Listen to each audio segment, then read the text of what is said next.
Hey everyone, and welcome back to my channel. Wanted to get into 5 things on my mind today. There's been a lot on my mind, but I'll try and sum it up into the 5 things that I really want to discuss with you guys. The first one is teen pregnancies.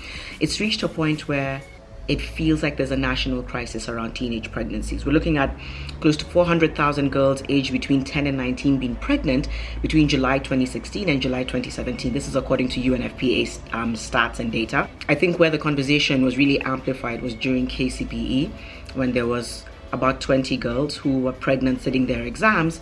KCSE as well, we've had some cases. And then the biggest issue is the solution. Putting a place in the hospital where these girls can write their exams. It's a stopgap measure. It is insane that there are girls that for 9 months they've been pregnant and there hasn't been any teacher or parent or probably member of county assembly raise an alarm about it until it's time for their KCPE. And for me, that is the biggest concern. There's a lot of rot that's been covered up. And this goes back to issues in community, issues around gender equality, issues around matters of poverty and the poverty cycle. There's so many other areas of life that are affected by teen pregnancy. And it just always feels like there's not enough being done. We could have programs. We could have a ton of programs that address teen pregnancy and help these young girls go back to school. Are we addressing it at the core, which is a lot of these households don't have any other form of income, and so they ask their girls to sleep with someone for pay. Sometimes it's adolescents, it's their peers that make them pregnant. So then there's an issue around the sex talk that's not happening with the boys and the girls. There's a lot of naivety, there's a lot of ignorance, and all these factors have to be considered if we're going to get to the core of addressing the issue. There's a couple of people who reached out to me and said, look, I was a teen mom and I want to talk about my experience. So hopefully we're going to be able to have a kind of roundtable discussion with a few people and just get an idea of when is it that their vulnerability is taken advantage of. Something needs to be done. Do you guys know what needs to be done? Can we figure it out together and each of us play our own role, whether it's putting our MCAs to task, whether it's volunteering at an organization, trying to reach out to these girls? Let's do something collectively. So that's the first thing on my mind. It's been weighing on me and I really want to delve into the discussion further as well. The second thing on my mind is the banning of private doulas being in attendance when moms or moms-to-be are about to go into labor and delivery, which means that you could be walking with this doula for the whole 9 months of your pregnancy. You've become friends, she's become your partner in this pregnancy along with your family members or your friends. And at the time when you really need her, when you're in labor, when you're in distress, when you're going in for an emergency C-section, they want you to now use a doula in-house in the hospital. And there's nothing wrong with an in-house doula, but how on earth is it that you want this mother to just completely do away with this one person that she's been walking with and insist that they use someone in-house? And I can speak from my own experience. I'd been walking with my doula a few months leading up to the delivery of my last born son, Mali. And they provide the psychological support. They provide support when you need to be, in worst cases, rushed to the hospital. In my case, there was twice when I needed to be rushed to hospital, and she walked with me. Shiro Shiara is my doula. When I was in labor, she was quite literally holding my hand, comforting me and telling me I'll be okay. When we made the decision to have a cesarean section, she was there with me. We're not dismissing the fact that the in-house doulas or the hospital doulas are good at what they do, but this is more of a psychological thing. It's a psychological issue, it's a connection, it's a relationship. And you want me to do away with all those months and make do with a person who I don't know, who doesn't understand my journey or my pain. And so there is a petition that I will link down below. I've signed it.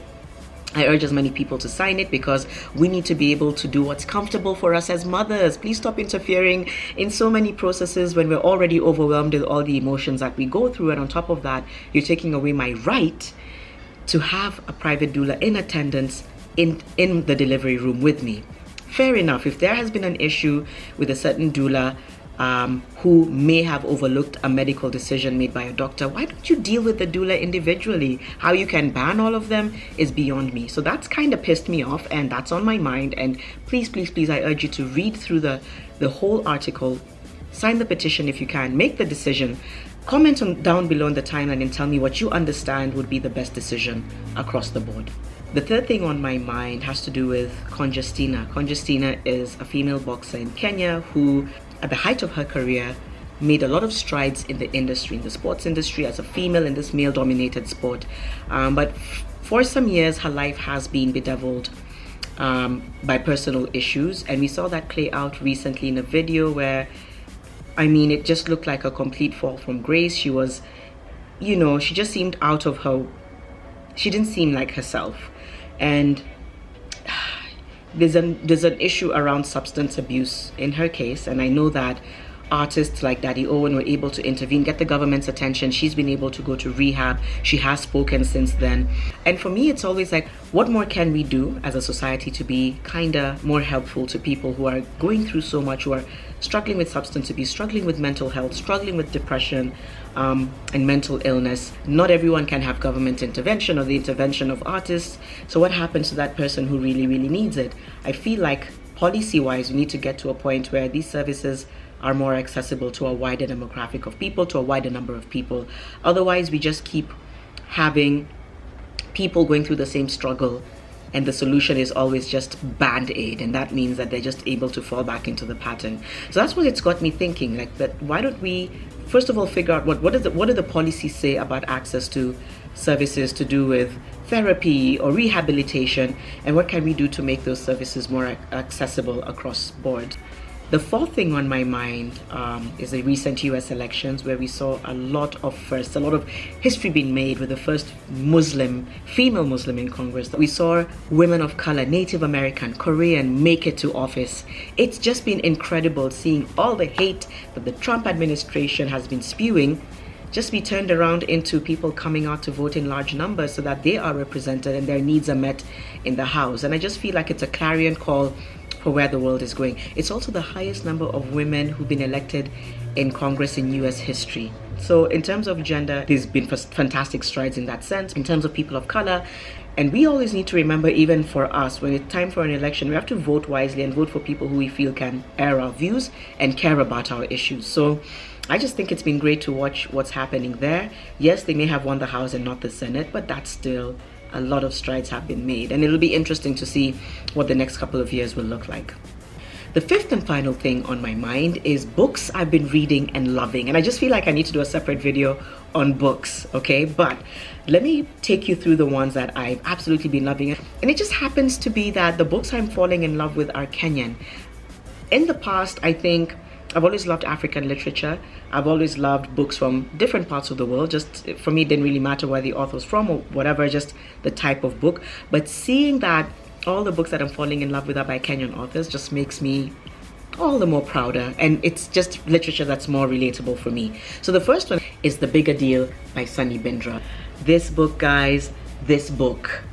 Sunny Bindra is a thought leader in Kenya. He is a trainer, a mentor. He's a smart man, and I've been blown away. In fact, I've just gone past the halfway mark, but you can't read this book without putting it down after each chapter. It makes you think very hard about your bigger purpose, your bigger deal in the larger scheme of things, about not just clocking in and clocking out at work, about having more.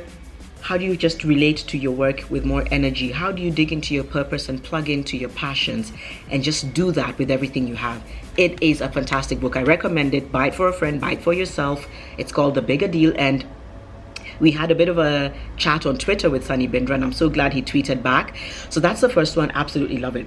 The other one I love is this one. This one's pretty big, and it came out a while back. This is Women Over 50. This was compiled by Susan Wakhungu Githuku. It basically has 50 women over 50 talking about their experiences, their journey, their thoughts, their celebrations, being in that demographic. And I love how Susan starts the book by saying, this is always an age where women are told, okay, at this point, your life's pretty much over. You can't really bring anything more to the table. You're not young enough or whatever it is. But these are such amazing women, some of whom I personally know in the book, so that makes it more exciting. I love how you come into your own at a certain age, and it's usually 40, 50, 60.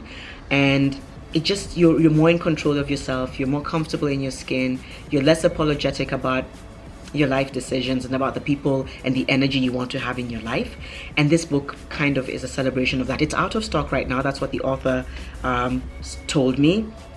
And so in the meantime, I think people can put requests in through like Textbook Center. You can call them, request it, and they'll be able to, you can order it and they should be able to send you a copy. It's an amazing book. I love it. Finally, it's these books. Let me just show you two of them. Let's see if we can get that in view. African Creatures 1 to 3. The author is a friend of mine, Dorothy Ghettuba. You know what's really cool is that I kind of realized I somehow know some of these authors, and it makes me so proud of them. I'm like, what? You have a book out? Gold. Watch this space. I promise you. Dorothy Ghettuba owns a film studio that has produced amazing series and films. She's a talented writer. She is a bold woman, smart. I love learning so much from her, and I really have. She's starting her own family, and she was saying, Janet, I don't want my child or my children to read literature only that's from outside the country. Why don't we start creating stories that are relatable to them with African or Kenyan names and African or Kenyan settings? And that's what she's gone and done. And Huru loves them. He really loves them. I'm also reading them for Mali. So this one is African Creatures 1, 2, 3. And then The Adventures of Mecca, which I love. I love seeing a girl that girls can relate to. She's a wonderful girl born in Kenya and was named after a great Kenyan heroine called Mekati Lili. That's what the premise of her name Mecca is. And she's thankful for everyone and she gives thanks, yeah. And then there's Mecca Goes on Safari. Are you kidding me? There we go. So this, if you have a little girl, it's okay to show them Frozen and Princess Elsa, but guys, can we also show them Mecca? Because I feel like some of those stories can create an identity crisis if that's all you're showing them. You know, let's have a mix. Let's have the Frozens and the Princess Diaries, but let's have the stories of Mecca. Let's have the Umba creation dolls being given to the girls as gifts. Let's just be proudly Kenyan and proudly African. These books are being sold online. If you want to get the books written by Dorothy Ghettuba and edited by Sandra Mora Muchekeza, they are selling them on www.asilikids.com. They're being shipped worldwide, and then you can pay via M-Pesa or PayPal. And yeah, just celebrate Kenya and Africa with all these books, which are all available, because I have absolutely loved reading them and I'm continuing to read them. So that's what's been on my mind, guys. Comment down below and engage me on any one of these topics. Let me know which ones you want to delve into further, and also what other books you want to recommend. I'm open and I'm good. So thank you so much for watching the 5 things on my mind, and I hope to see you back here very soon. Bye.